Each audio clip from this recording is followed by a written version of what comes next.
1931 में चंद्रमोहन जैन के रूप में जन्मे ओशो की यात्रा मध्य प्रदेश के एक छोटे से विलेज से शुरू हुई। दादा दादी के साथ पले बढ़े ओशो को बचपन से ही बहुत आजादी मिली और प्रकृति से उनका गहरा नाता रहा। बचपन से ही ओशो ने एक जिज्ञासु दिमाग दिखाया, सामाजिक मानदंडों और धार्मिक सिद्धांतों को चुनौती दी।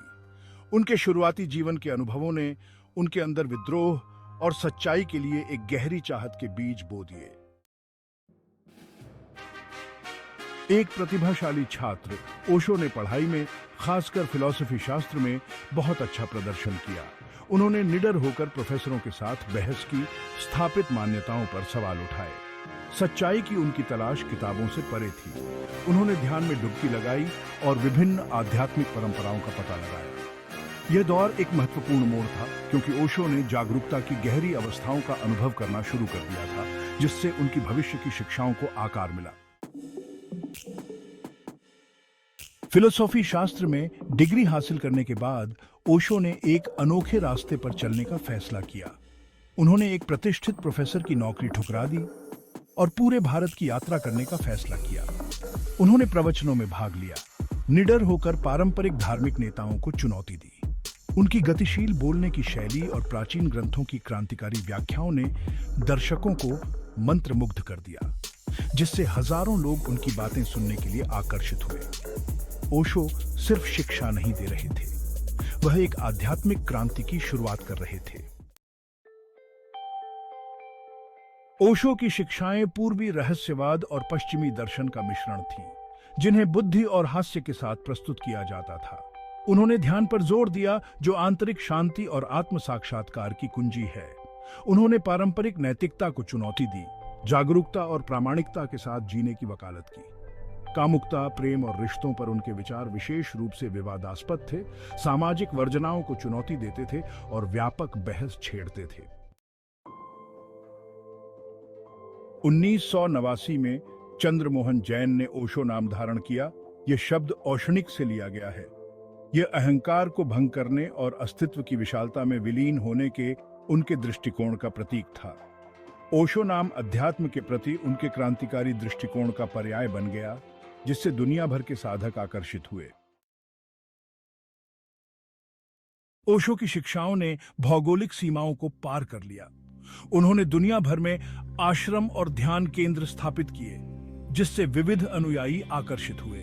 ध्यान, माइंडफुलनेस और आत्म खोज पर उनके जोर ने जीवन के सभी क्षेत्रों के लोगों को प्रेरित किया। प्रेम, स्वतंत्रता और सचेत जीवन के ओशो के संदेश का तेजी से प्रसार हुआ, जिससे आध्यात्मिक साधकों की एक नई पीढ़ी प्रभावित हुई।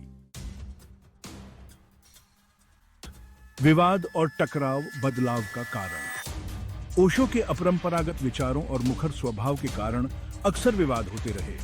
उन्होंने धार्मिक पाखंड की खुलकर आलोचना की और राजनीतिक विचारधाराओं को चुनौती दी।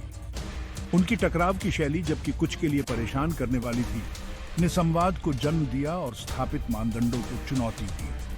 अधिकार पर सवाल उठाने की ओशो की इच्छा शक्ति परिवर्तन का एक उत्प्रेरक बन गई, जिससे व्यक्तियों को गंभीर रूप से सोचने और अपनी सच्चाई को अपनाने के लिए प्रोत्साहित किया गया। ओशो की विरासत, आत्म खोज के लिए एक कालातीत संदेश। ओशो अपने पीछे पुस्तकों, व्याख्यानों और ध्यान का एक विशाल संग्रह छोड़ गए। उनकी शिक्षाएं व्यक्तिगत परिवर्तन और आध्यात्मिक जागृति चाहने वाले लाखों लोगों को प्रेरित करती रहती हैं। उन्होंने व्यक्तियों को सामाजिक बंधनों से मुक्त होने और अपनी अनूठी क्षमता को अपनाने के लिए प्रोत्साहित किया। ओशो की विरासत प्रेम, जागरूकता और जीवन के सभी आयामों में उत्सव के उनके कालातीत संदेश में निहित है। ओशो की शिक्षाएं आज आधुनिक दुनिया में प्रासंगिकता। आज की तेज तर्रार दुनिया में ध्यान और माइंडफुलनेस पर ओशो की शिक्षाएं पहले से कहीं अधिक प्रासंगिक हैं। भावनात्मक बुद्धिमत्ता, आत्म जागरूकता और प्रामाणिक जीवन पर उनका जोर आधुनिक जीवन की जटिलताओं को नेविगेट करने के लिए एक रोड मैप प्रदान करता है। प्रेम, करुणा और समझ का ओशो का संदेश दुनिया में बढ़ते ध्रुवीकरण और संघर्ष के लिए एक शक्तिशाली मार्ग प्रदान करता है। निष्कर्ष, आंतरिक परिवर्तन का निमंत्रण। ओशो का जीवन और शिक्षाएं एक शक्तिशाली अनुस्मारक के रूप में कार्य करती हैं कि सच्ची आध्यात्मिकता अंधविश्वास के बारे में नहीं है, बल्कि आत्म खोज और आंतरिक परिवर्तन के बारे में है। उन्होंने हमें हर चीज पर सवाल उठाने, अपने व्यक्तित्व को अपनाने और जुनून और जागरूकता के साथ जीवन जीने की चुनौती दी। ओशो की विरासत हमें आत्म अन्वेषण की अपनी अनूठी यात्राओं को शुरू करने और अपने भीतर मौजूद असीम क्षमता को खोजने के लिए आमंत्रित करती है।